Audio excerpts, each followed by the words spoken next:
ओडिशारे 12,611 जनकु पक्का घर मिलिब। 5 वर्ष मध्य 12 लाख लोकंकु प्रधानमंत्री आवास योजना रे पक्का घर जगाई दिया जिवो बोली पंचायत राज्यमंत्री विधानसभा रे सूचना देथिबार खबर मिलिछि। आउ एक खबर उपरे नजर पकाइबा दर्शक बंधु।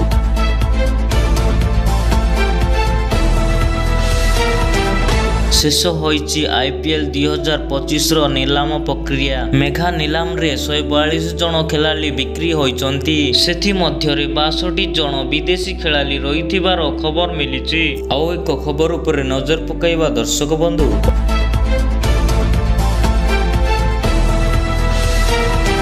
ओडिशा रे 5 मासरे जाइछि 40 हाथींको जीवन। आखि बुझिचंती 5 कलरा पतरिया बाघ। सेपटे हाथी मृत्यु मामला रे एपर्यंत 26 जनकु गिरफ करा जाइछि बोली जंगल परिवेश मंत्री विधानसभा रे सूचना देथिबार खबर मिलिछि। आउ एक खबर उपरे नजर पकाइबा दर्शक